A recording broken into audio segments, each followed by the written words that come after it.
প্রতিকারের উপায় যে হচ্ছে যে আমাদের আইনের প্রয়োগ নাই। আপনি যদি বলেন যে আইন নতুন করে বানাতে হবে, আইন যা আছে এখন সেটাই যদি প্রকৃতপক্ষে প্রয়োগ হয়, বাস্তবায়ন হয়, তাহলে বন্ধ না হলেও অ্যাটলিস্ট কমে আসবে এই ঘটনাগুলো।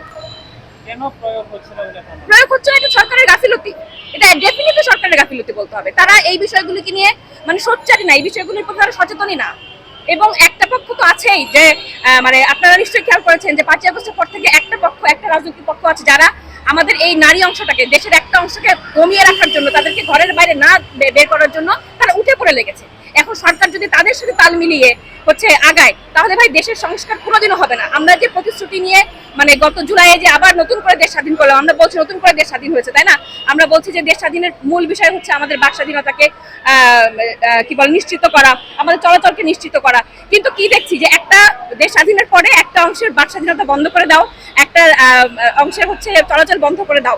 এই যদি হয় তাহলে তো এই স্বাধীনতার কোনো মানে থাকবে না। আর দেশ যদি প্রকৃতপক্ষে সংস্কার করার দরকার হয়, তাহলে দেশের প্রতিটি স্তরের প্রতিটি সম্প্রদায়ের মানুষকে, মানে প্রতিটি লিঙ্গের মানুষকে একসাথে নিয়ে যেতে হবে। এটার কোনো মানে মানে ব্যতি রেখে নাই, এটার কোনো বিকল্প নাই। জি, অবশ্যই এটা খুবই ন্যাক্কারজনক ঘটনা। আমার সাথে যদি কেউ কোনো অন্যায় করে, তাহলে তাকে যেমন আমি গুলি করে মানে মারার মানে ক্ষমতা রাখি না, সেই কি বলে অধিকার আমাকে আমার রাষ্ট্র কিংবা আমার সংবিধান আমাকে দেয়নি। আমি যদি এখন আপনাকে গুলি করি, দেশের মানুষ আমাকে কি বলবে যে আইন কানুন কি নাই, আপনি কেন গুলি করতে গেছেন, সে আপনার সাথে অন্যায় করছে আপনি জান। তাহলে সেই মানুষটাও যদি অন্যায় করে থাকে, একটা মানুষকে সর্বোচ্চ রকমের অপমান করে তার ভিডিও ছেড়ে দিয়েছেন আপনি সারা দেশে, এই অধিকার কি আপনাকে সংবিধান দিয়েছে? এই অধিকার কি আপনাকে রাষ্ট্র দেয়?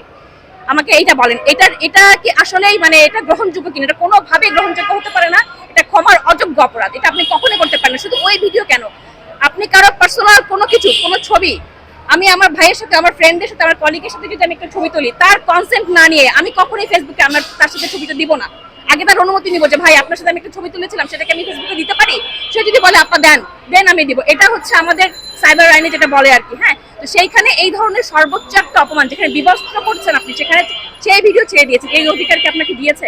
কখনোই সংবিধান কোনো রাষ্ট্র আপনাকে এই অধিকার দেয় নাই। সুতরাং এটা ক্ষমার অযোগ্য অপরাধ।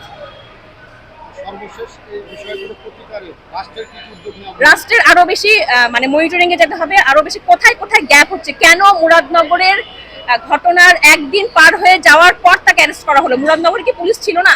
মুরাদনগরে কি কোনো থানা ছিল না? তারা কি ঘটনার ভিডিও দেখে নাই? এই ভিডিও তো সারা রাত ধরে সব জায়গায় ছড়িয়ে গেছে, বিভিন্ন জায়গায়। তারপর যখন ঢাকা থেকে কিংবা মেইন প্রশাসন থেকে যখন পুশ করা হচ্ছে, তখন তাকে ধরা হয়েছে কেন? মুরাদনগরের পুলিশরা কি করছিল? সুতরাং যে যেখানে আছে, আইনি ব্যবস্থা যে যেখানে যেইভাবে আছে, তাকে সেখান থেকেই তার অ্যাকশনটা নিতে হবে। তার ওই অপেক্ষা থাকলে হবে না যে কখন আমাকে বলবে উপর থেকে অর্ডার আসবে তারপর আমি যাব। আমার নিজের দায়িত্ববোধ আছে না? আমি যখন পুলিশের চাকরি নিয়েছি তখন আমি একটা প্রতিজ্ঞা করিনি? আমি যখন মেডিকেল পাস করি তখন আমি একটা প্রতিজ্ঞা করি না ডাক্তার হিসেবে আমার কি করণীয়? তাহলে সেই প্রতিজ্ঞা আমি কেন ভুলে যাই? সেই প্রতিজ্ঞা তো আমাকে মনে রাখতে হবে, আমার নিজ জায়গা থেকে তো আমাকে দায়িত্ব পালন করতে হবে। আমি যেটা ওইটাই বললাম ভাইয়া, যে র্যাপিড অ্যাকশনে যেতে হবে। এই মানে যেসব ঘটনাগুলি ঘটছে, যেসব এত নিম্নমানের ঘটনা আমার জীবনে আমি দেখি নাই এই কয়দিন আমি যা দেখলাম। সুতরাং এইটার যদি র্যাপিড অ্যাকশন না নেওয়া হয়, কোনোভাবে এই যে দেশ সংস্কার, এইসব ভণ্ডামির কোনো মানে এইসব ভণ্ডামি মনে হবে, আর কদিন পরে একটু ভণ্ডামি মনে হবে, আর কিছু মনে হবে। আমার নাম জেরিন আফরোজ, আমি নাগরিক উদ্যোগে কাজ করছি।